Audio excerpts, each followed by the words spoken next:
The meeting of the Legislative Advisory Commission will please come to order. It is October 23rd, 2012 for the record. And we welcome everyone here. And we are gathered because this commission is seeking additional information about the acceptance of the federal grant for the Health Insurance Exchange Program. And so we are welcoming Commissioner Showalter.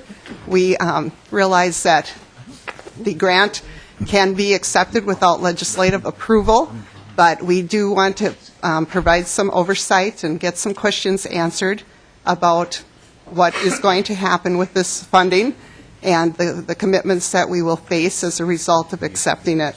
And so, Commissioner, we'll let you start with your presentation. Thank you, Senator. For the record, my name is Jim Showalter, Commissioner of Minnesota Management and Budget. With me is the Executive Director of the Minnesota Health Exchange, April Todd Malmlove. And what we're going to do is give you just a brief overview of the exchange, give you talk through a slide deck. April will walk through a slide deck that gives you some of the funding history behind the Minnesota-based exchange. And then we will try to address very specifically some of the questions that the Senate and the House have raised in letters in the previous weeks to try and make sure that we specifically answer those questions and any other questions that members might have for us. I appreciate the chance to do this because it is really an important project. It's really an important effort that we're undertaking here. And really this is sort of a midway point for the effort. The Health Exchange was started as a result of the Affordable Care Act and is an effort to create a marketplace for purchasing health insurance. It's a state-based or interpretation of the ACA and how we are going to find a place for people to find, compare, and choose health care insurance. And the exchanges that we're talking about right now and the funding that's in front of you is really only a portion of the overarching set of questions that will be before the legislature. The funding grant that is requested helps develop the exchange, but does not complete the exchange. There will be additional policy questions for the legislature in this upcoming legislative session. There will be additional funding requests for the legislature to consider in this upcoming legislative session. And both of those will be needed to be resolved before any health exchange becomes operational. What we'd like to do today is help explain how this money is going to be used, what some of the implications are to the best of our ability, and get you to understand sort of what we're trying to do and also what we're not trying to do at this point in time. So with that, as an introduction, there's a brief set of slides that has been prepared, and I will turn it over to the Executive Director to walk through those. Thank you, and welcome, Ms. Todd Malmlove. Yes, close. Yes, very good. Good morning. For the record, my name is April Todd Malmlove, and as the Commissioner mentioned, I'm the Executive Director of Minnesota's exchange effort.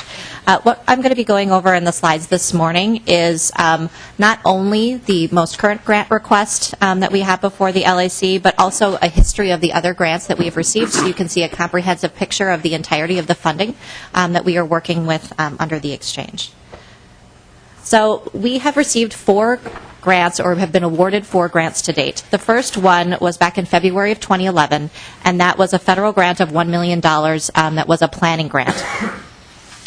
The second grant that we received was a grant of $4.2 million, and that was in August of 2011. The third grant was one of $23.3 million in February of 2012. And those 3 grants were approved during the 2011 legislative session through the governor's budget and through the budget that was passed through that special session.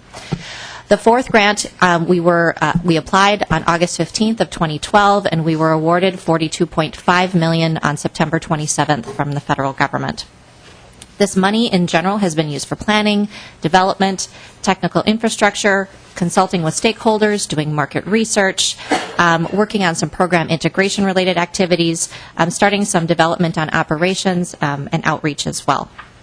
And so these These funds that we have received to date, as the Commissioner mentioned, they are a start.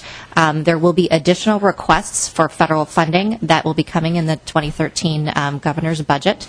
The funds, the $42.5 million, are funds that will get us through the encumbrances that are needed through early in the 2013 calendar year. But there will be further requests that will be coming in the future. So I wanted to talk a little bit about the planning grant. So as I mentioned, we got that in February of 2011. It was a one-year grant that went February of 2012. It was for $1 million, and there were a few key activities that we conducted under that planning grant. The first was to do some background research to understand the impact of the ACA provisions on Minnesota's healthcare market. We contracted with Dr. Jonathan Gruber and Bella Gorman to do some economic and actuarial modeling work for us to give us a sense of what the impact would be. The final report from that was released in April of 2012, and that is available on our website in terms of what the impact is in terms of enrollment and premium impacts to the market. Secondly, we used the money to develop an RFP for IT infrastructure. That was released in June of 2011, and that was an RFP that provided proof of concept stipends to vendors to develop prototypes for various components of the IT infrastructure. Those proof of concept prototypes were available from vendors last December, and they were available to the public. Were open for a few months for the public to see those. Public feedback was incorporated into the scoring for that, and awards were made to Maximus to do that IT infrastructure back in July of this year. The total that we've spent on that grant is close to $1 million. It's just under that at $998,000. We received our first Level 1 establishment grant in August of 2011. That is also a one-year grant that took us through August of 2012. We applied for an extension on use of that grant funding through the federal government through August of 2013. And the reason for that is given what the grant was being used for, and that it was being used for part of the Maximus contract, and those deliverables have not yet been completed, and so part of that grant has been extended to fund those activities. The total award was $4.2 million, roughly, and the activities that were conducted under that was for initial exchange staff and associated administrative expenses, doing some market analysis with stakeholders. We contracted with Salter Mitchell to do some background research on consumer thoughts and opinions about an exchange and what messaging and wording people associated with the exchange. We also contracted for some project management consulting, and again, as I mentioned, this covered part of the Maximus contract. Total spending to date that we've actually spent out of that grant is roughly half of it at $2.1 million. However, most of the remaining amount of that funding has been encumbered and is intended for the Maximus infrastructure contract. We received a second Level 1 establishment grant in February of 2012. This is also a one-year grant. All of the Level 1 establishment grants are one-year grants. And that grant will take us through February of 2013. The total award under this grant was $23.3 million, and this funded a variety of activities. The main activity funded under this grant was the balance of the Maximus infrastructure contract. And it also continued to fund staff, some additional project management, also starting some development of a marketing or outreach campaign, and also some plan management development. What this funded was work with SURF, which is a program under the National Association of Insurance Commissioners. It's the state electronic rate and form filing system. And that was being funded. The SURF is being redesigned to accommodate the filing of plans under an exchange, and so that funded part of that work as well. Spending to date under that grant has been $3.6 million. The remainder of that, most of the remainder of that has been encumbered, and again, that is for the Maximus IT contract.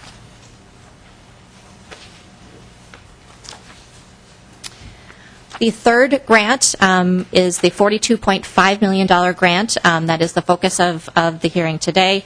That one was awarded on September 27th of 2012. It is also a one-year grant that will go through September of 2013. The activities that are funded under that grant can fall generally in 4 categories. The first one is IT and business operational development staff, so staff resources on the IT and the operations side. It also funds IT infrastructure build-out, and that is different from the Maximus IT infrastructure contract. This IT infrastructure build-out is for the hardware and software to sit underneath the application for the exchange to allow the exchange application to actually run and be developed. So without that infrastructure, further development on the application for the exchange cannot progress. The third is for IT integration and oversight, and this is integration of the exchange application with other systems, and also oversight in terms of independent verification and validation and security audits. And the last area is around program operations development, which I'll describe in more detail over the next few slides. So under the first category, the IT and operation development staff resources, the portion under the grant that is allocated to these activities is $7.8 million. And what is covered under this in terms of activities are staffing for operational development and information technology staff through January and associated administrative expenses. It also covers staff augmentation or working with consultants for operational development and IT also through January of 2013. Also provides staffing for the Department of Health and the Department of Commerce to conduct plan certification activities. And essentially what that means is that plans will need to start filing their products for approval for the exchange early in 2013. Those are some additional requirements that do not exist at those 2 agencies. And so this provides some staffing support to be able to evaluate those requirements. What is also included in this category are indirect costs allowed by the federal government at 14%.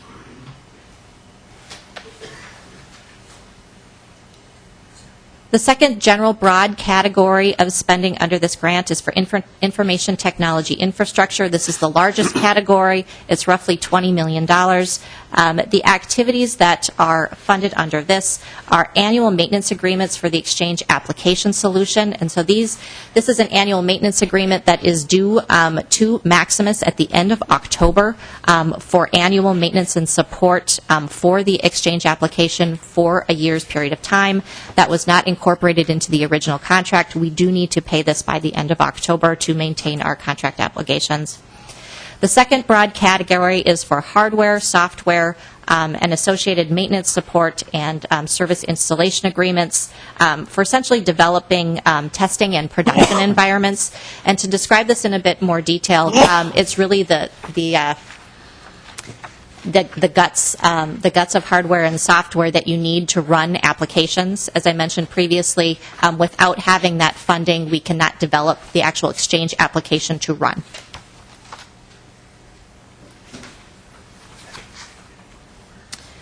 The next category is for operational systems integration and oversight.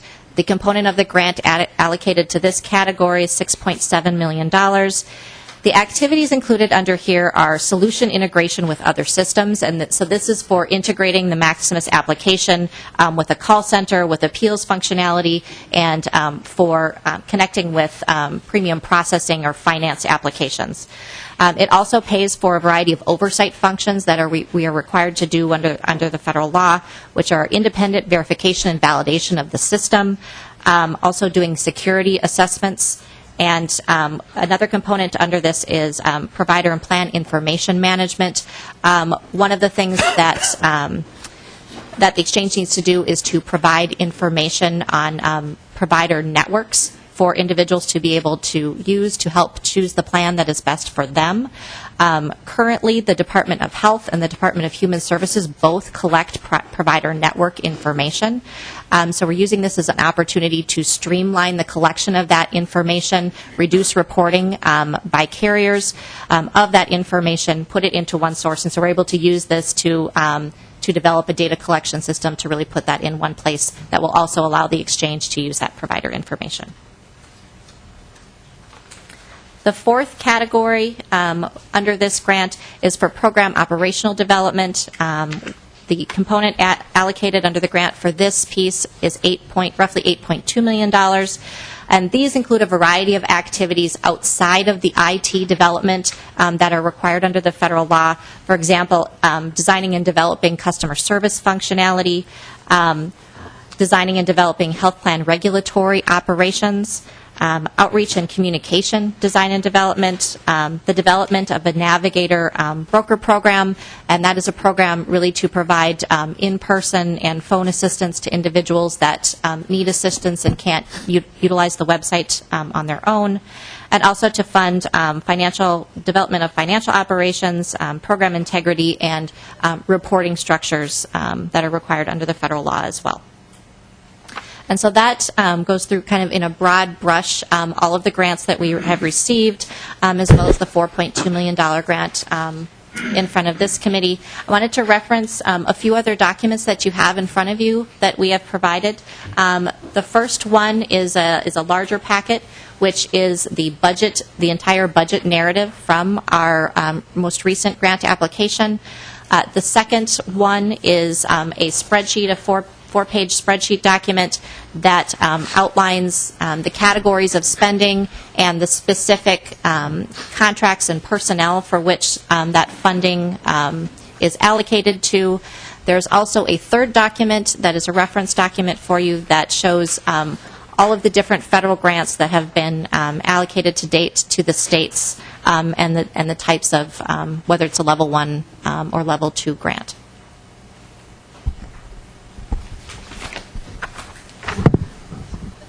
So I guess as I'm listening to this, we've got $71 million approximately committed, and I know that you said we were going to apply for more federal grants, but how much do you expect the whole process to cost, and where will that money be coming from? We are in the process of estimating those needs now.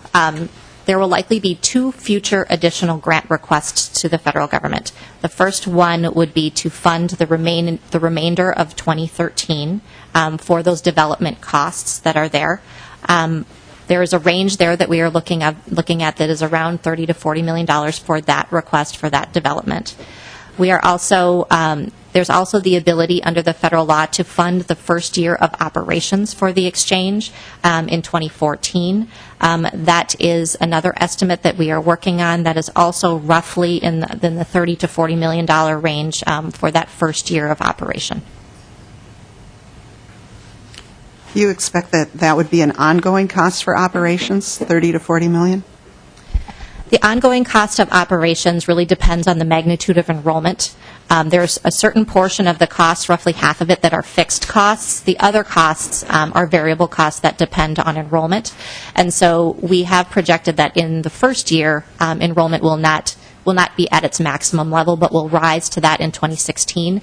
So we do anticipate that costs would increase over time as enrollment increases.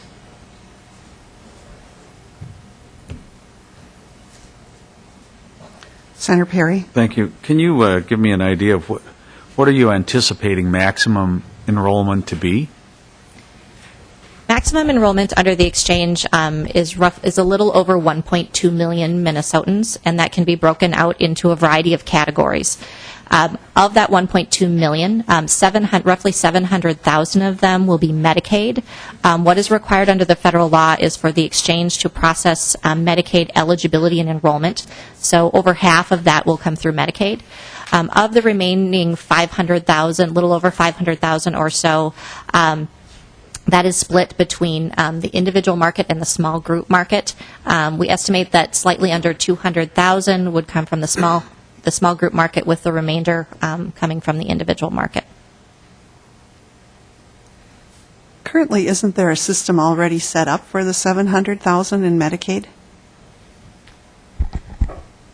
There, at DHS, yes, there's currently processing Medicaid eligibility and enrollment. What this would do is essentially replace some old and aging eligibility and enrollment systems at DHS that are 20 to 25 years old. It creates a streamlined eligibility system for Medicaid and the tax credits, which under the federal law create very similar, almost identical requirements for eligibility. And so really it's trying to streamline and provide an opportunity for the state to upgrade its eligibility systems. So you're not really building on the old system at all, but you're starting with a whole new system. Yes, it's replacing a very old and aging system.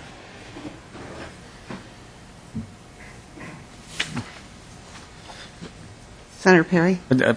Another question here, just quickly on the your biggest printout where it lists how many new employees are you planning?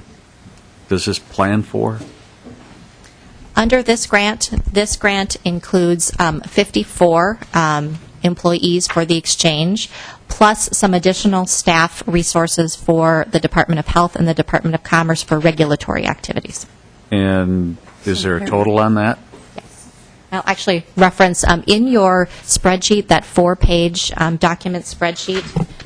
Let me reference the page 2 of that. Under personnel costs, on the far right column, it identifies what those 54 staff are, plus the staff from the Department of Commerce and Health for regulatory functions, and how those staff are broken out into a variety of categories. 70-some. Senator Perry? Thank you. And then, just so I understand, across the front here, for an example, you have administrative assistants for $50,149. That's their salary. Is that how I'm understanding that? And then it has 4 months, and then 66. Can you just explain that? How that? Ms. Todd-Malmo. Yes. Senator Perry, so the document that you're referencing, which shows the staff and their salaries, it also shows in there that they will be funded for 4 months. So as described earlier, really this grant takes us through the first part of 2013 to get through the urgent needs that we need to carry us through early into the 2013 session, where we can interact with legislators to move legislation forward on the exchange. So really it's to cover those first few months, get us through those months. The salary levels that are listed there are for classifications that currently exist under the state classification system, and it is referencing the top range of those classifications. Madam Chair. Senator Perry? So after 4 months, when this grant, when the dollars are gone, are they still? I'm trying to get a handle. Are they full-time employees of the state?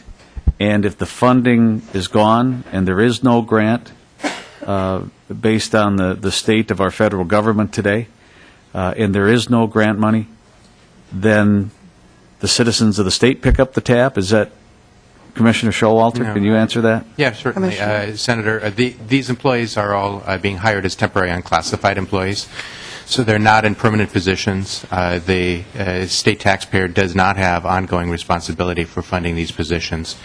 It is really tied to the federal funding and our ability to continue getting federal funding for this project. If at any point the legislature or the governor decides that this is not the course, or that there are other changes in the direction or how we're going to execute this, we would adjust the employee levels accordingly. Madam Chair. Senator Perry?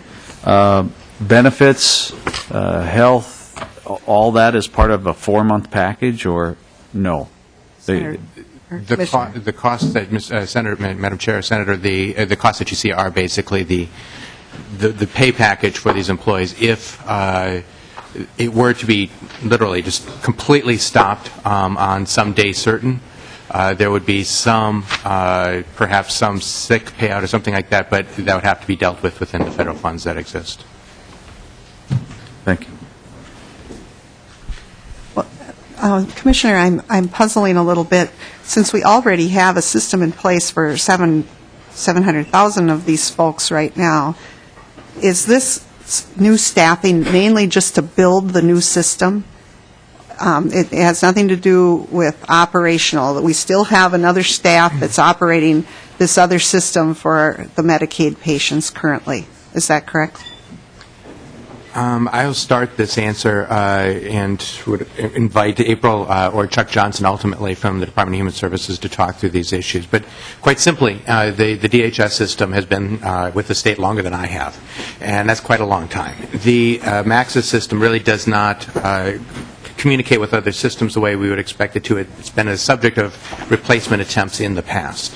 This is an opportunity for us to replace that using significant federal participation, but also to provide a customer-facing service that is much, much better than what we've got right now. I mean, really what we're trying to get to is a place where a person can choose their insurance, and whether they're on Medicaid 1 month and then circumstances get better and they are able to access private insurance or they start their own business, they don't have to start all over in the insurance marketplace. They've already got a place through the health exchange to manage those transitions. And that is kind of the notion of what we're trying to build towards. Now, if for some reason this program did not continue, would we then just use this new system for those Medicaid patients? If we didn't, if you know, the federal government's plans changed or the whole health care plan was shifted? Excellent question. I'd like to introduce Chuck Johnson, Chief Financial Officer for the Department of Human Services. Welcome, Mr. Johnson. Thank you, Madam Chair. Chuck Johnson, DHS. It depends on what it means, I guess, by the exchange not going forward. We certainly have a strong interest in moving forward with developing a new eligibility system for our healthcare programs, and frankly beyond that into a number of other areas where we have 20-plus-year-old aging technology infrastructure that needs to be replaced. So in the event that something were to happen to change the current landscape legally or otherwise, we would certainly want to pursue an ability to move forward on continuing down the road of working on what we've started with in the context of the exchange. But what that would look like exactly would depend on what else has changed. We're automating 2 eligibility rules that have been laid out in the Affordable Care Act. Would those still be the same eligibility rules? We'd have to look at procurement with the current vendors we're working with. Obviously, if the exchange wasn't there, that would change the nature of our relationship with them. We'd have to look at financing relative to whether the federal government would still be involved. We're receiving enhanced match under the Medicaid program right now to do this work, whether that would still be in place. So directionally, we'd want to go there. How that would work out is a question that would depend on the circumstances of the scenario. Okay. Senator Perry? Thank you very much. Maybe, Commissioner, this could be for you, because I can remember in my committee we struggled long and hard, and we finally moved through the consolidation of OET. And that's been legislated and has some statutory requirements. It sounds, and the whole emphasis was that is to get rid of the silos so that everybody's connected. And it almost sounded like we're building a system here all in itself. How is that going to be integrated, and is it, and are we using some of those employees to help build the system? Absolutely. Madam Chair, Senator, wonderful question, and it's one of those places where I think the administration is taking advantage of consolidation, and you're going to see some of the benefits of the cross-agency work on the IT area that came from IT consolidation. As Mr. Johnson suggested, there's an aging infrastructure here. Yet DHS has one of the largest IT operations in the state. And MINIT, or the former Office of Enterprise Technology, has assumed the DHS IT functionality. Its CIO works for MINIT now. Yet Tom Baden, that individual, is also working on the exchange. So he is really leveraging some of the DHS infrastructure and thinking about it in a statewide view. Carolyn Parnell is very, very familiar and involved in this project, and we're making sure that we aren't building just a simple silo, but we're really taking advantage of some of the functionality and the servers and all of the other equipment that's necessary to make this project work. that we can leverage existing resources, minimize the costs to the health exchange, but also make sure that there's advantage across the board. I can only kind of wave at some of those factors. If you'd like Tom Baden to come up to the table, we can certainly talk through those more. But making sure that this isn't just creating a new IT team that's standalone, that's just buying stuff in order to make this exchange. That's just not our strategy.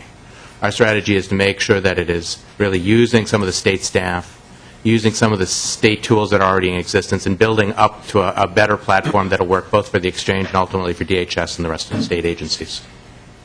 Thank you. Representative Gottwald? Thank you, Madam Chair. And this can be to either of you. I want to step back for a moment and address kind of the big picture here.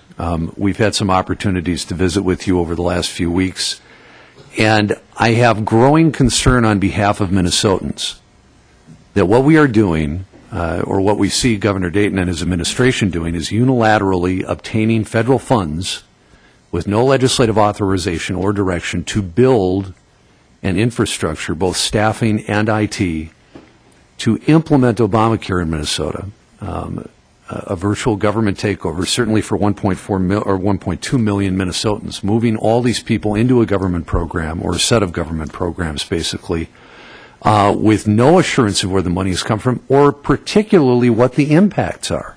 I've got a whole series of questions here. I submitted a letter to Commissioner Rothman. He then moved that over to you, Commissioner Showalter. Over 30 questions. We've got additional questions here this morning about how this is going to impact individuals in Minnesota, how it's going to impact businesses. We talked about jobs and the economy.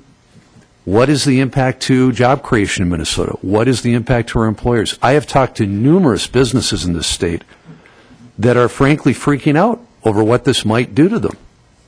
Are they going to pay a big penalty? If one of their employees suddenly qualifies for a subsidy within the exchange, are they going to pay a big penalty for everybody? What's that going to be? What's the cost implication?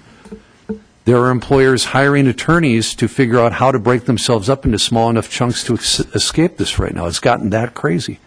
Other businesses just frozen, not hiring new people at a time when we need them to be investing in hiring new people because they don't know what's coming.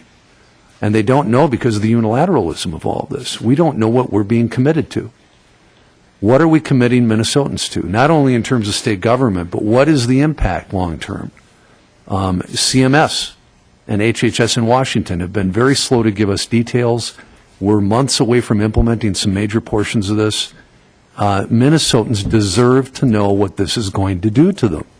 And I know you've agreed with that, Commissioner, but we are moving ahead very rapidly. We may be the lead state in the whole nation, kind of on the bleeding edge of this, and yet we have no answers for how this is going to directly impact Minnesotans. That is deeply concerning to me. And so as we look at this request for additional grant dollars, 2 more grants anticipated, grants beyond that, we've been told that you'll seek to implement this. Minnesotans deserve to know what this is doing to them. And so that's going to be my line of questioning here this morning. I think we need answers.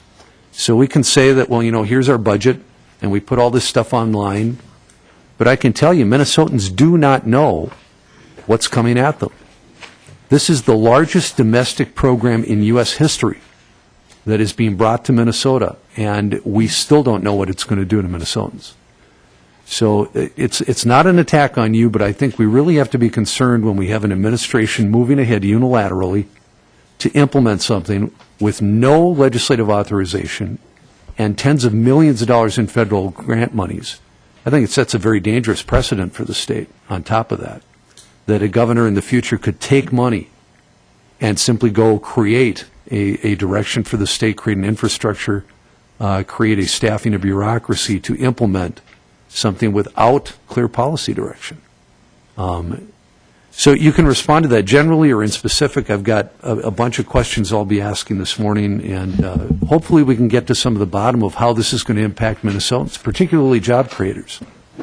Commissioner Showalter. Madam Chair, Representative, I'd be happy to respond because I certainly, as we've discussed before, understand some of your concerns, but I also disagree with many of the points and characterizations that you've made. First of all, this is a project that has been discussed within the past legislative sessions. This is the third time we're coming for legislative or federal funds. So it is not like this is something that is completely new and done in the dark of the night. The issue before you is continuing funding for this project so that there are some real choices before the legislature in the upcoming months. What the governor has very specifically done is make sure that the grant that is going through this 10-day process is not sufficient to actually operationalize the exchange. The reason that there's two more grants in front of us is because we chose not to ask for enough funds in this request to get through fiscal year 13. That these funds are very specifically designed so that there's another grant request that will go before the entire legislature, at which time there will be very distinct policy questions that you and all members will have to debate and have to decide on. What we're trying to do is keep that option open. Because, as you know, this is a very large project. You don't insure $1.2 million, make a market for 1.2 million Minnesotans without a little lead time.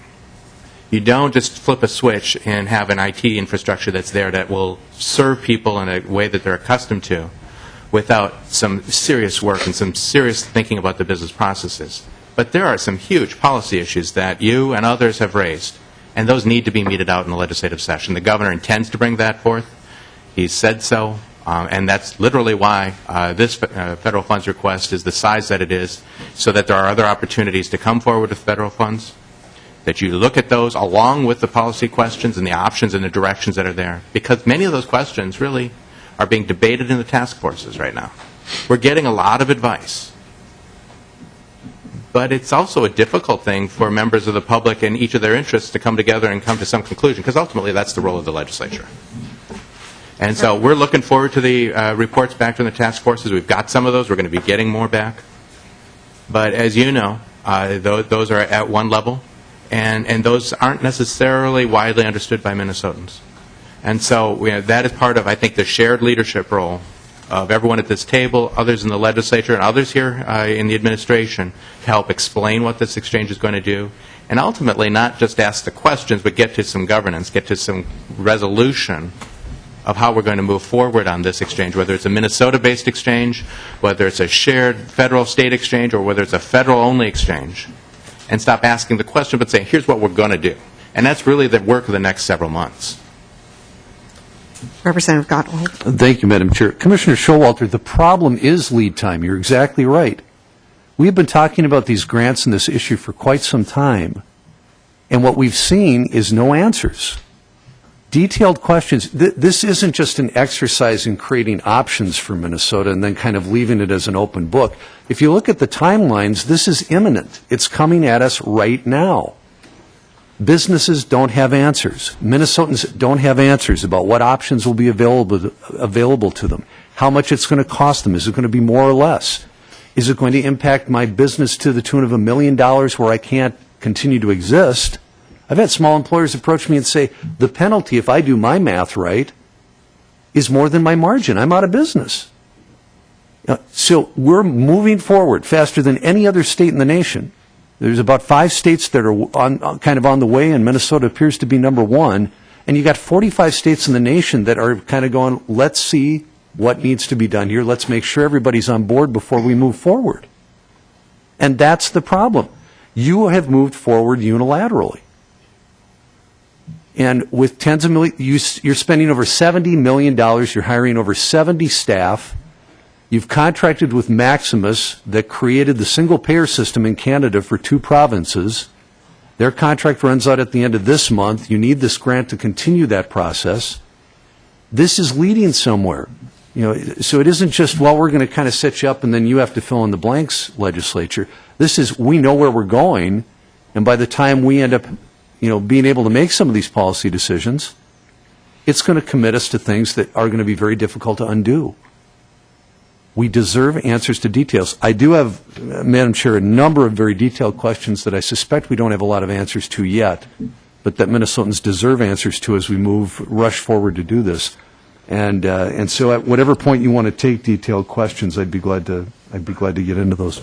We will get into them. I have a list of questions, too, that have been submitted to the Commissioner. Senator Laurie has a question. More a comment than a question, I think. I think we need to back up and look at the broader picture here. The Affordable Care Act is the law of the land. And a core requirement of the Affordable Care Act is that we have an exchange operating in Minnesota. And so the question is, do we want a state-based exchange or do we want a federal exchange run by the federal government to come in and take over? And I think it is, nearly unanimous in the state that Minnesota is in a position where we have a lot of tools on the table that we can put into use to make an exchange really work well for the people of Minnesota. And I'm, there are a lot of detailed policy questions that are unanswered.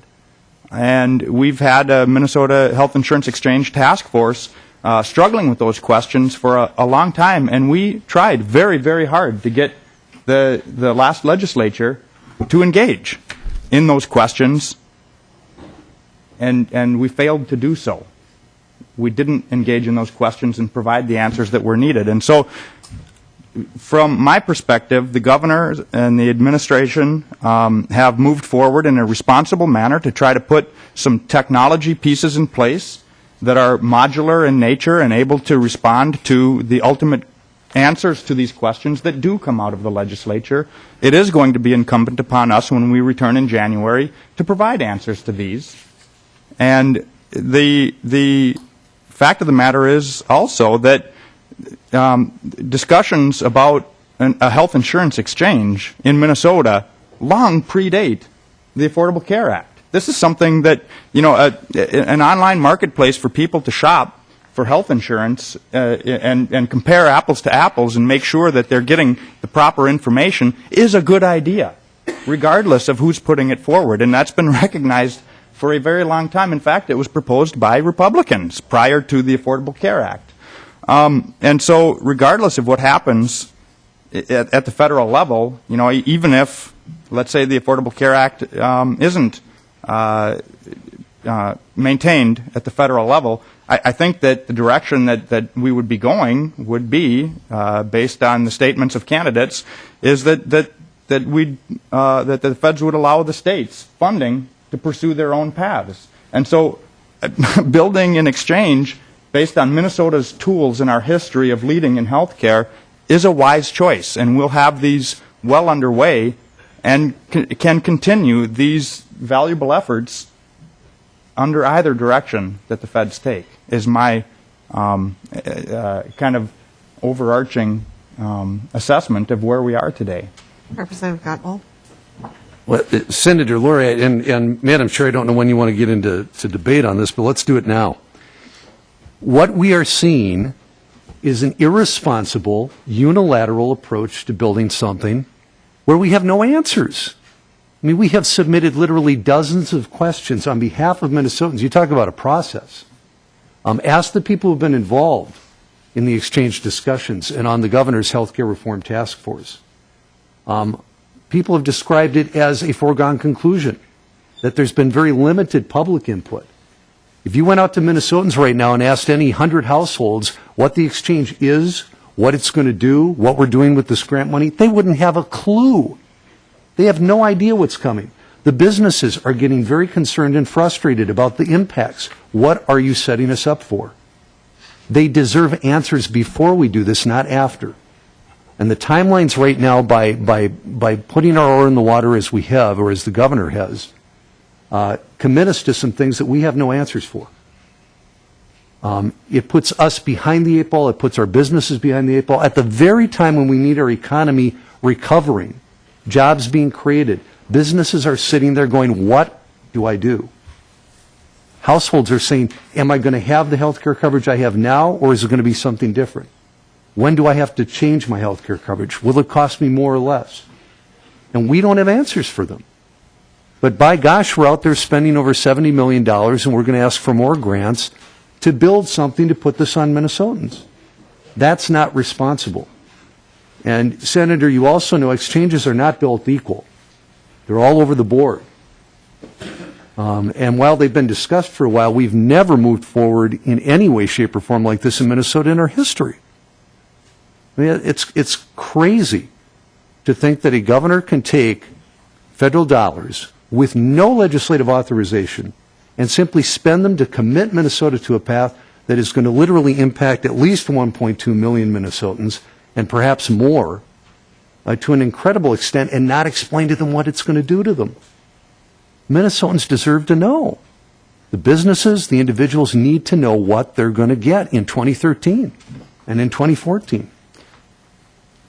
Senator Laurie? I do have a question then. Let's take the main issue there that you're raising head on and ask Commissioner Showalter, is it true that there is no legislative authorization for these expenditures? I mean, I think that's the allegation that is the one that you keep relying on. And is that a true statement, that there has been no legislative authorization for any of these grants? Madam Chair, Senator, I thank you for that question because I was trying to figure out how to interject myself. And it's just not true. The statutory framework for this is still has to be developed. And there's a governance structure, there's a financing structure that we're actually asking and have asked in previous sessions to have some debate on.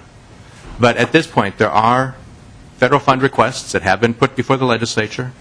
There is a statutory appropriation that, for those federal funds, that went through the process that's prescribed by law, as this one is, and there's an executive order that basically directs the executive branch to start developing this option, to start developing this exchange. And so the notion that we're freelancing is just not true. Is there more work to be done? Absolutely, and that's what the governor has been asking to do. And that's what we are trying to set up. We're trying to get the information out there so that you see as much information as possible so that we can have a good debate in the upcoming session. Representative Gottwald. Madam Chair, Commissioner Showalter, while technically some of these grant dollars made it through the process, and we can get into the weeds about why you were able to get that authorization, there has been no official authorization from the legislature to do what you're doing, to retain Maximus, to hire over 70 employees, to get us on the road towards creating this thing without telling us what it's going to do to us. You're before us now. You just mentioned an executive order. You're before us now using an emergency process, which basically negates anything that this LAC might do. There's a reason for that, because you want to continue down a path without the legislature having any control or connection on that, any ability to slow it down, any ability to say, look, if you're going to commit these dollars, we need to know what's happening first. So our discussion this morning, if I sound frustrated, I am, is rendered moot on behalf of Minnesotans because you've now decided that there's an emergency. And as I understand it, you can do that with future grants now because the timeline is so tight. Now you can come forward and say, well, because the ACA, the federal government, has said that we must have certain things going by a certain time, that we're now going to invoke emergency powers and move forward. Now, I know we've had some conversations that that's not the governor's intent with future grant proposals. But you certainly invoked it now, and you're well on the way to building something. And I'm growing more and more frustrated because every meeting I'm in with you, or April or others, and we ask over and over again specific questions about the impacts and what you're doing with the money, and all we get is budgets and spreadsheets. That doesn't tell Minnesota what this is doing to them. And we've never done this before. We have never done this kind of thing before in Minnesota. And it is a huge impact. This deserves more careful and thoughtful consideration before we go moving forward. And I think the other states in the nation are reflecting that. You have the vast majority of the states in this nation are choosing to be thoughtful and careful about this, not to lunge forward, and certainly not to do it in a unilateral way. Madam Chair, if I may respond. Commissioner? Just a couple of things. One is in the 2011 laws, there is language in the bill that says that the federal funds are to develop and operate a health exchange. So to say that the legislature hasn't even authorized anything is just, the language is there. Beyond that, this is a state of laws. And so, we are following the processes that are in the laws. Your allegation that future federal funds are also going to be going through the emergency process is also just not correct. If you look at the LAC process, it is only for periods when the legislature is not in session. Any plain reading of the calendar will see that the November, any kind of future grant requests of the federal government will come in a timeline that any approved federal authority will be before the legislature. And that we have to, one way or another, wrap this up by April of 2013. There's just no other option. And so, comments about, secret processes just isn't constructive. And I think we've talked about trying to keep it to a bound of what we know, because there are uncertainties. There's absolutely uncertainties, but just pointing out the uncertainties isn't going to help this debate move forward. Representative Gottwald. Well, Madam Chair and Commissioner Showalter, and I know you and I have agreed on this, there are huge questions unanswered from the federal government about what states need to do here. But that is resulting in huge unanswered questions for Minnesotans. What is the impact? If I'm an employer of 50 or fewer employees, how is this going to impact what I'm doing right now on my health care coverage? Can we tell them with certainty what it's going to do to them so they can start penciling out on their budget what they can afford to do for their employees, whether or not they can expand their business, what the relative costs are going to be? We can't answer that for them. Employers over 50, what's the impact to me under the law? Can we tell them with certainty what's going to happen to them, what they're going to have access to and what they're not going to have access to, what it's going to cost them, so they can start making decisions about job creation in Minnesota? I've got 25 questions right here this morning on various details. How can you do this with so few details? We just had this conversation yesterday. So many unanswered questions from the federal level and at the state level about where this is going. And we owe it to Minnesotans to take our time to make sure we have those answers before we change what is already the leading healthcare nation or state in the nation. Among the most people covered or with access to coverage programs in the entire nation, high level of quality, low level of cost, but we're going to rush forward and do this with very few answers about the technical impacts to Minnesotans, and that's responsible. And I guess I disagree with that. I'm glad to hear that future grant dollars will not be run through this emergency process, because I think that's obviously frustrating to those of us who are trying to make thoughtful policy decisions. Commissioner Showalter. Madam Chair, the question before the legislature in the coming months is not whether it can resolve federal uncertainty. It's whether, given uncertainty, it chooses to implement a state-based exchange or wants to take a federal exchange that is good for the rest of the states and maybe work in Minnesota or maybe not.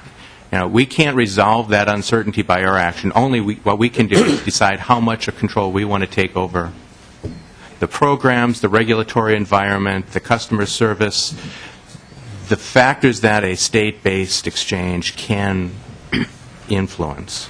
And that is the question. This discussion, I cannot resolve federal uncertainty, neither can the representative or anybody here. Hopefully that will become clearer in the coming months. But bottom line is we still have a responsibility to keep our options open, to take advantage of opportunities. And the governor has clearly indicated, and I am supportive and desperately want to implement an option that will help Minnesota take advantage of its strengths. We have health data here that is better than in other places. We have a unique health market. We have a lot of advantages. We're able to integrate our Medicaid populations into this exchange in ways that will take care of state problems that have been lingering and deal with them in this marketplace. So there's a great opportunity here, and I would encourage the legislature in this meeting and in future discussions to think about how this might work for Minnesota, not just the federal risks or uncertainties that are there. Representative Gottwald. Thank you, Madam Chair. Commissioner Showalter, you know that I have a reputation for being thoughtful on this issue. I've talked about a Minnesota exchange and a Minnesota path in the past. Some people have criticized me for that. My point is just this. The path that you have put us on unilaterally is to comply with federal rules, not a state run exchange, but a federal exchange, dictated, created, governed by federal law. And I realize we can't change federal law. But I have asked you point blank, do we, as a policy person, do I want the Minnesota exchange that you're already setting up in a big way, $74 million, huge staffing, Maximus building this thing? Do we want to do that, or do we want to look at what the federal government might offer? I've heard this question from many people in the state. We don't know what the Minnesota exchange is ultimately going to do or look like. There are too many question marks, as you pointed out, that will become clearer in future months, which is why we need to take our time. But we also don't know at all what the federal government is creating. We have no idea what the options are. So as the legislature comes into session in 2013, what's their choice? We don't know. What the impact is going to be for an individual Minnesotan, a family, what the cost impacts are going to be to businesses and families and individuals, we don't know. But, by gosh, we're moving forward on it. We're going to move forward as fast and as hard as we can until somebody tells us otherwise. Doesn't seem responsible. We don't know the options. I know right now if I ask you or Ms. Todd Melmoff what the federal option is, you can't tell me. CMS can't tell us. We don't know what it's going to be. So what's the choice? We don't know what the choice is. And if we build the so-called Minnesota exchange, it will simply be the Obamacare exchange. It will be what the ACA tells us it will be. And right now, Minnesota has online shopping tools.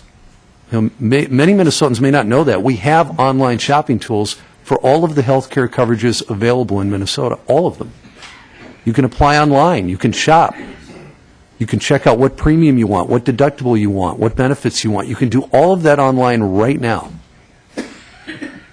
And again, we have so many positives, so many things going well in Minnesota. Why are we capitulating to build this thing under terms that may in fact change and we don't even know all the details of in the next few months? I mean, a reasonable person can ask, why are we doing this? And what is it going to do to us? Senator Gerlach, did you have a question that you still wanted to ask? I do. Thank you. Thank you, Madam Chair. Commissioner Showalter, you mentioned that some policy questions will have to be debated in the legislature about the exchange, and that's been one of the issues floating out there, one of the tensions between the legislature and the administration about who or what gets to decide what. And one thing that is always recurring is I know that the administration would love for the legislature to make some decisions about these things, but if the legislature doesn't, then is the administration prepared just to do it? I mean, if it doesn't happen. For example, things on the governance structure. If the legislature in this next coming year doesn't pass a bill that says this is what the governance structure should be, and it's agreed upon and signed into law by the governor, if that doesn't happen, then is the administration prepared to just go forward and say, this is the governance structure? Things about what products would be offered in the exchange. What are their, what items, what would the mandates be, or whatever it might be, those things. If the legislature doesn't dictate that, will this entity or will the administration just do that? What about the role of agents in the private sector currently? What role do they play? Is that something that if the legislature doesn't decide, will the administration just do that? Or the fees and what people pay and for what services? All of those things, I know you would like the legislature to decide those things. But if the legislature doesn't, does that mean you stop and can't do it? Or does that mean you're just going to go ahead and do it? Madam Chair, Senator, great question. And you're absolutely right. There's, being relatively new to the topic, I'm trying to get a handle on what are the key issues that we need to resolve. And, you just named off several of the big ones. And really, the legislature is going to have the choice of how many it wants to decide and how many it doesn't want to decide, whether it gives some of that authority over to a governing body that might run the exchange, whether there is some default just going to some federal standard. Those are some of the questions that we may not want to actually create a law that answers all of those questions. But to the extent that we can narrow, to the extent that we can take advantage of things that only law can do, that would be a very important step in solving and resolving some of the questions that Representative Gottwald has been posing, because there's endless permutations of what can happen. But I think the first thing that we all know is that the governor has been very clear about asking for a public-private partnership based on the task force recommendations. That's something that only can really be happening through an act of the legislature. What kind of governance structure would be there, and what kind of authorities you would want to invest in that body? Okay. Senator Commissioner, is there any of these items, these big question items, that you think must be decided by the legislature? That you can't proceed unless the legislature says, is there anything that the legislature must decide in your mind? Commissioner Showalter? Madam Chair, Senator, I hesitate to answer just because the question is there a fallback? And the obvious fallback is we would just go to a federal exchange, or it's basically plea that we want more time, or something of that nature. Whether there's any options for executive orders or interagency agreements, is not something that exists, and it is not something we're investing time and energy into, because frankly that is at best a third or fourth best option. So, right now what we're trying to do is figure out what are the recommendations of the administration based upon the input of the task forces, and then talk with legislators, talk with stakeholders to deal with things up front. With all the conversation of things being uncertain and secretive, the last thing we're trying to do is create a secret answer. It's actually to try and have this out in front. That's why we're here today. That's why we're putting federal funds out for legislative consideration next session. That's why we're going to be bringing together a bill and working with you in the coming months to get that bill together. Madam Chair. Senator Then Clark, a follow-up? On a slightly different topic, but also broad, it has to do with the MMB's jurisdiction over this now, and I just want to try to get a handle on this, because I know that going back a year and a half, 2 years, big discussion took place in the administration between will the lead agency be the Department of Human Services, Department of Health, Department of Commerce. Of course, it has overlap of those, and the decision at that time was Commerce. And now apparently a conflict is evolved in regulation versus implementing a system in the marketplace. And I'm trying to figure out now what was the process in making the decision that MMB was the right choice, because this is a program. MMB is about managing the state budget. This is a very specific policy program in a very specific area, insurance, health care. It's not about tracking the cash flow of the state and and paying the bills and writing the checks and keeping the books. This puts you into a very different role than what MMB is. I think maybe there's other historical examples, but why MMB, and why is that a better fit than the other agencies? And we know obviously there's the conflict with Commerce, but why is that the choice? And it almost tells me that this is the type of thing that state government is pursuing or federal government is pursuing that really has no good fit in government. That this whole thing, along the lines of what Representative Gottwald is saying, is really a private sector mechanism. But yet, it looks like government's it seems like we're trying to wedge it in and trying to find the right department or our governmental structures, and it doesn't have a good fit. And so it's sort of defaulted to MMB. That's how it looks to me, but maybe you could respond to that. Sure. Commissioner? Madam Chair. Senator, a couple of things. One, just to give you a little bit of background on Minnesota Management Budget, is the agency that was created a number of years ago, a merger of the Department of Employee Relations, Department of Finance, and adding in the consulting practice from the Department of Administration. So, first of all, it's just more than budgets, although I came up through the budget side, and that's probably what we get the most attention on.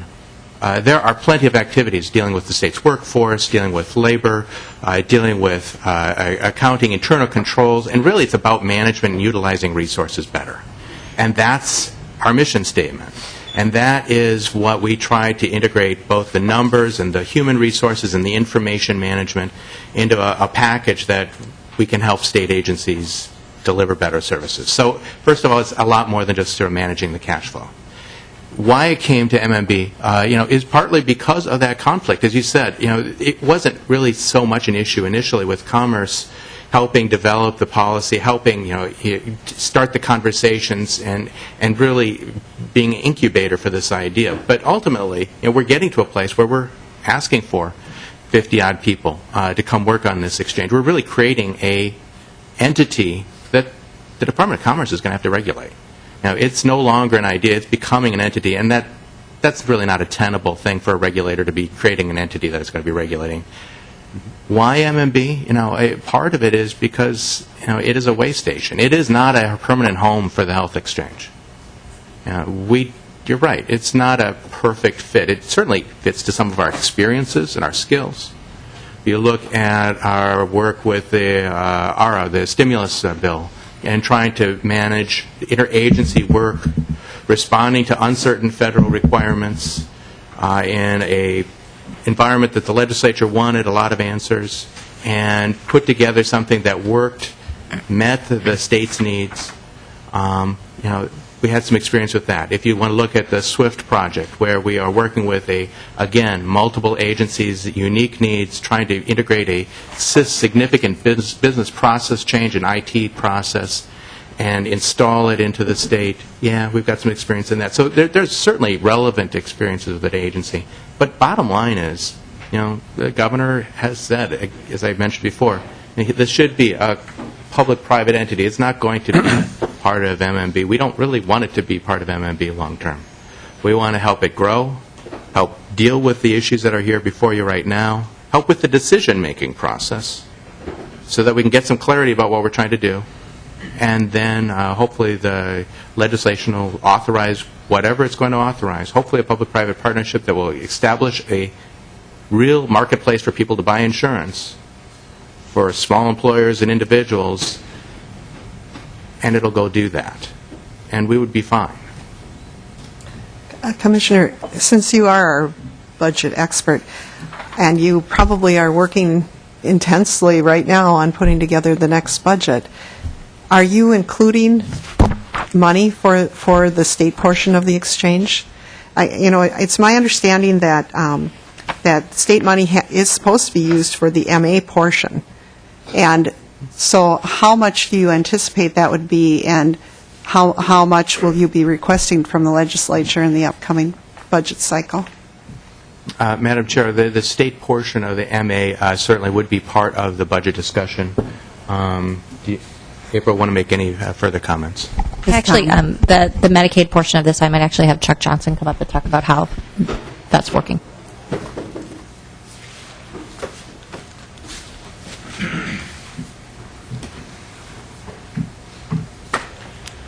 Madam Chair, Chuck Johnson, Department of Human Services. The Medicaid portion of the development work that's going on now, the three grants that were described earlier, is a combination of federal and state dollars. Mostly about 85% across those grants are federal dollars that we're leveraging through enhanced federal match that's associated with the development work on eligibility for the medical assistance program.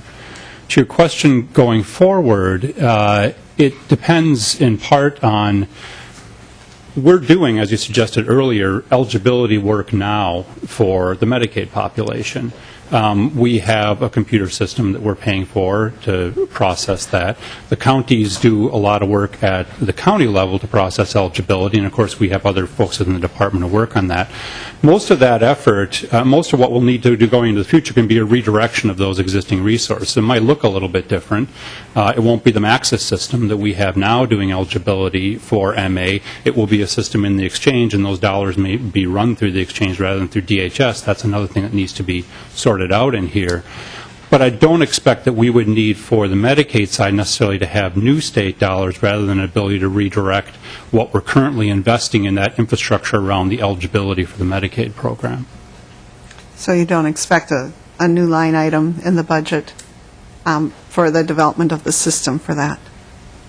Madam Chair, for the development of the eligibility for medical assistance that we're doing as part of the exchange, no. or for the ongoing operation. We did have a directive from the legislature and are looking more broadly at the modernization of our systems. We're talking about a relatively small piece of what we do from a technology perspective in DHS, eligibility for medical assistance. We also have eligibility for cash and food assistance. We have claims payment system. We have a child support system. We have all of those are more than 15 years old. And so we're also looking at planning longer term across those. What we're doing now with the exchange is really a great way to get us moving in that direction, and we're very pleased with the opportunity to have that. But that is separate from the exchange in terms of whether we might come looking for some additional dollars to move forward on some of those pieces. That's separate from the exchange work and from medical assistance. So with this new system, do you expect more of a centralization of, for the applicants, so that, how will the counties play a role in this? Are they just going to send people right to a computer and say, sit down here, you can apply, you can choose, and you don't have to go through the county anymore? Madam Chair, some of those roles and responsibilities are something that we need to work out, and will be another issue that I think will be a point of decision as to kind of who does what within the system. We'd certainly anticipate that counties continue to play a role in eligibility for medical assistance. People will have the ability to apply online. That'll change in some ways the county's role, because it won't necessarily be that everyone is coming to the county door initially to apply for assistance. We do have an online application now, but it's relatively new, and I don't think it's probably as user-friendly as what we'll have through the exchange. But people will continue to come to the county, and the county then can assist them with that process in whatever way is necessary to move through, whether it's if they have the capacity to sit down and work on it online, or if the worker sits there and works with them on getting the application put into the system. Representative Gavel. Thank you, Madam Chair. The lack of clarity about even things like that, how is this going to impact counties, concerns me. And when we do these things, typically in the legislative process, we hold hearings, a bill is brought forward proposing something, there's a fiscal note identifying the cost to the state, and it's well debated and thought through in a variety of committees, and then it's passed and it's put before the governor for his signature, and we've short-circuited all of that. I'm not going to belabor that. What I wanted to get to were some specific questions, and I'm asking these on behalf of Minnesotans. These are actual questions that I've had asked of me. There's a whole list of more of them that Commissioner Showalter has indicated he's going to get me specific answers on eventually. I mentioned that companies are very concerned about the lack of clear information on the effects of an exchange on their businesses. Can you tell me with any specificity what the ramifications are for businesses in Minnesota?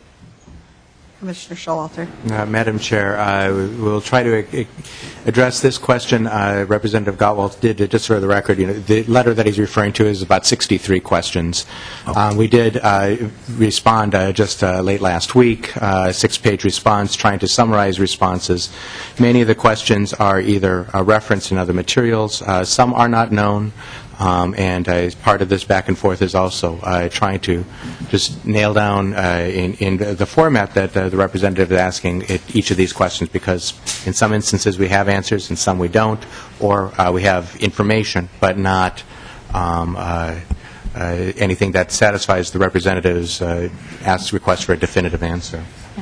And I think there is a need for some clarification, I think, on some of the questions, as well as in terms of the impact to small businesses and individuals. A variety, I think, of the questions that Representative Gottwald has are questions related to the ACA generally. So there are things in the market that are going to change for individuals and small businesses related to requirements for coverage and what can be offered in the market and what the rating rules are. Those will apply market-wide, and in every state it's part of the ACA. They aren't specifically related to the exchange. What the exchange does is provide an option for individuals and small businesses. It provides them tax credits to help them afford coverage. It also provides some options under the law for defined contribution to allow small employers to really give them more options than what may exist in the market today.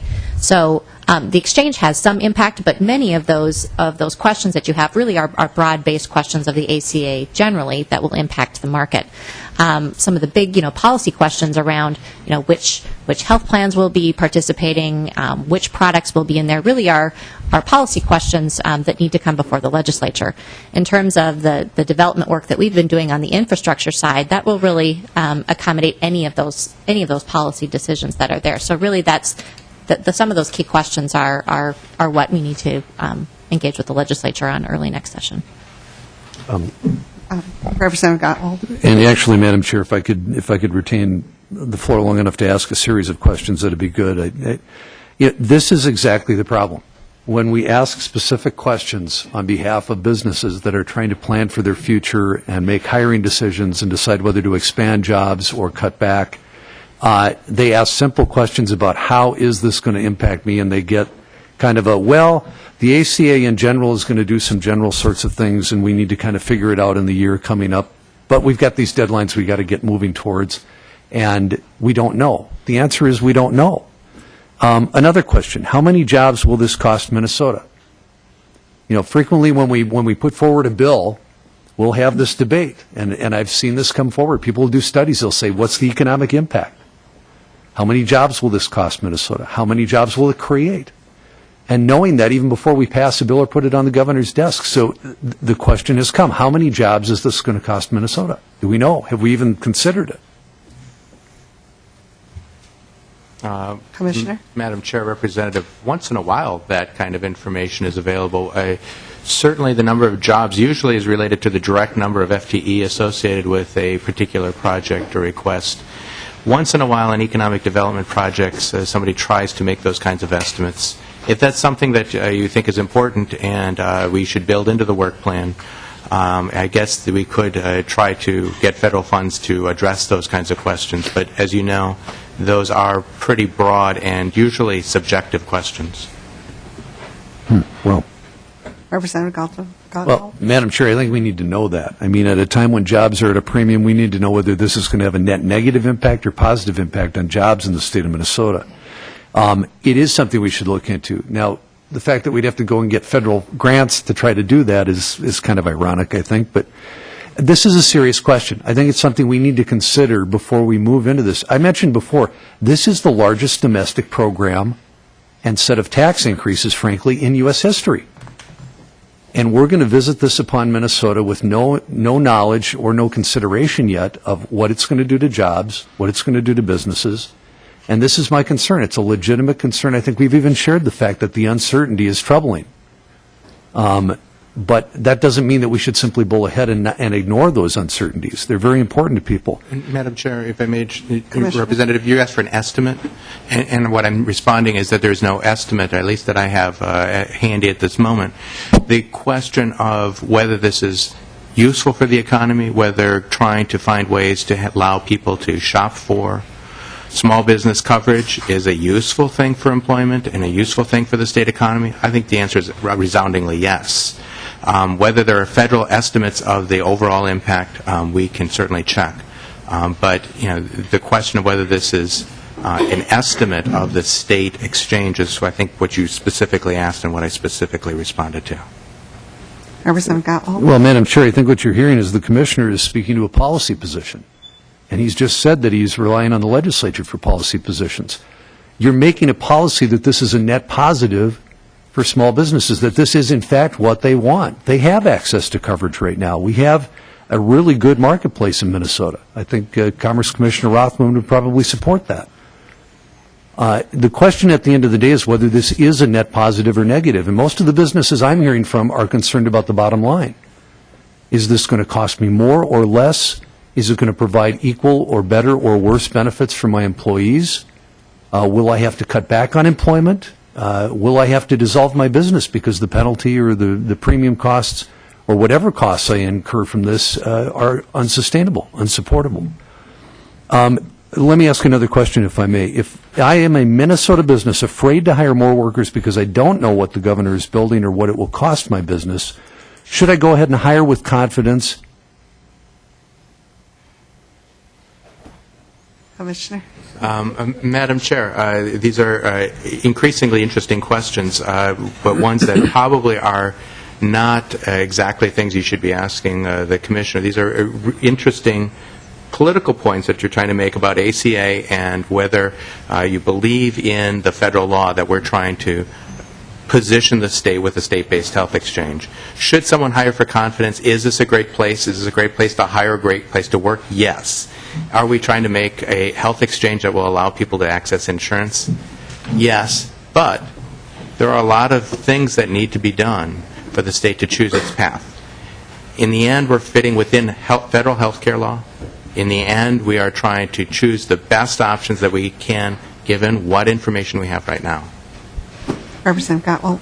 Well, Madam Chair, Commissioner Showalter, you just stated a moment ago that this was unquestionably a good thing. And I'm asking on behalf of Minnesota businesses who are concerned about the impacts, what assurance do they have that it's going to be okay? And if I can summarize your answer, it was none. We can't give you that assurance. I'm being practical here. I mean, this isn't an exercise in partisanship. We're trying to score points. This is a legitimate question on behalf of employers. You're asking for grant dollars. So to tie it back to what this hearing is about, Madam Chair, you're asking for grant dollars to continue building an option that you've just said you think is a great thing for businesses. But we're hearing from them that they're literally freezing job hiring decisions because they don't know what this is going to do to them. And all they're asking for is clarity around that. I think we owe them that before we move forward with this. So we have a disagreement on policy right there. We are taking money and building infrastructure to do something. We have no idea what it's going to do to us. And Madam Chair, if I may respond, Representative, there will be lots of discussions and there will have to be lots of communication with employers to help them understand exactly how the exchange will operate, what their opportunities are, how they will interface with insurers, and ultimately what the exchange will look like in year one, but also as it develops in year 2, year 3, year 4, because these are not just events, these are processes and hopefully market dynamics that we're introducing here.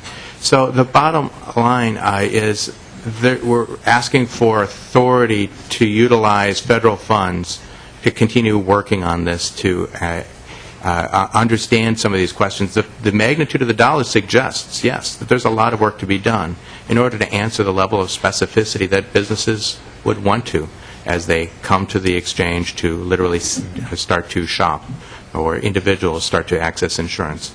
We have had teams work with stakeholders, start to provide some of that information, but there is certainly more work to be done. That's why the kinds of money is being requested. And just to pivot a little bit, because there's a number of different questions that were already before the legislature that we received in writing related to this federal grant, and one of them was related to where other states are at and how much money other states were asking for, and the representative and others have asked, so what kind of, are we on the bleeding edge, are we in the lead, there are many other states, what's going on? And if I may just ask the executive director to just briefly round up at least some of the other states' responses to the ACA and particularly to the health exchange. I think that was one of the first questions on my list. So, Ms. Todd Malmo.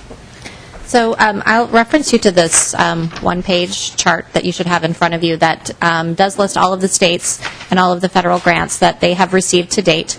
As you'll see from this list, there are 35 states that have received exchange establishment grant funding. There is a range that is there. About on average, states have received about $60 million on average for that development. There are states that are in a different stage of development than others. As Representative Gottwald was mentioning, there are a handful or more of those states that have the upper levels of that funding, and they are further along in that development. You'll see some of those states, for example, California has well over $200 million that they have received. Some of the other states include Connecticut, for example, Maryland, the state of New York, the state of Vermont, Washington, for example. Those are some of the states that are moving further along and have some of that. But on average, the award to states is around $60 million. Well, I think Representative Holberg has a lot of questions. We also have the list that I submitted to you, but we'll go ahead and go to Representative Holberg with some questions. All right, thank you. Madam Chair, I'm going back to the application that we received, and one of the reasons for the urgent request, you talk about a need to meet certain design and development milestones, and you write, states are required to attest to the ability to meet certain requirements by November 16th, 2012 for conditional certification. And so, going back to Senator Gerlach's discussion and what you can and can't do without legislative approval, some feel that there's been very little collaboration around this issue. It's pretty hotly contested on the federal level. We saw the governor's executive order for the early enrollment. Other things have occurred by executive order. We now have emergency response. I'm not familiar with the specifics of the November 16th submission, but I have not heard you ever say that there's anything that you can't do without legislative approval. And so as you're preparing this November 16th document to prove that the state can meet these criteria for initial certification, is there anything in those requirements that you need federal, or that you need legislative approval for? Commissioner or Ms. Todd Mulwell. So the November 16th application is the blueprint application that states must submit to essentially prove, to request that the state get certified to operate a state-based exchange. In order to get that certification, you must meet certain requirements that are a combination of infrastructure and policy and functionality. States can request conditional certification, but in order to get conditional certification, they have to prove that they're far enough along, at least on the infrastructure and functionality, so that when policy decisions are made, that the ability is there to implement them in time for open enrollment. And so for this particular request, much of the funding that is included in here is for infrastructure, hardware, and software, and the implementation of that infrastructure to allow the development of the exchange application to work. If we cannot prove to the federal government that we have that infrastructure in place and the functionality in place, it will be hard for us to prove to them that we have enough, essentially, infrastructure there as a base to be able to build policy options onto early next session. And so that is kind of the base that's there. But Representative Holberg. Madam Chair, if I might, in this grant application, it talks about federal funding to sustain the exchange as being one of the conditions. And so you're going to submit an application on November 16th to meet certain criteria. You have no legislative approval to fund the exchange out 14, 15, 16. So that's obviously not going to stop the application. I mean, specifically, is there anything, either policy or money, that you need from the legislature in order to move forward with this beyond January?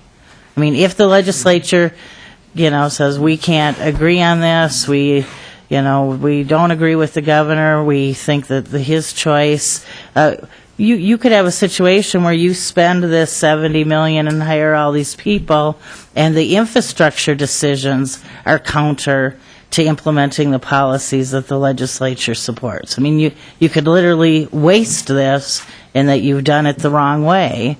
At what point are you so far down the line that the legislature becomes immaterial to the process? Commissioner. Madam Chair, Representative Holberg, there are certainly questions of implementation in a business process that April and the health exchange team and state agencies and stakeholders and the task forces are trying to sort out that will help shape and guide how this will work. But as was just described, we're really trying to make sure that we can meet the technical needs of the federal government that we can create this kind of architecture, that we can support this kind of system, and that there are very significant policy decisions that we're not close to resolving until the legislature meets. And those are around the governance questions about how we deal with brokers and navigators, how we deal with market regulation, basic health plan. There are a handful of issues that will need attention by the legislature. Part of your question is, I think, is whether there's a go-it-alone option that's available. Not being a lawyer, not really knowing, I'm not going to testify one way or the other, but I can say that there's clearly a need to set these policies forth, and that the governor has very clearly indicated that the path he wants to take is by working with legislators to get something that works for everybody.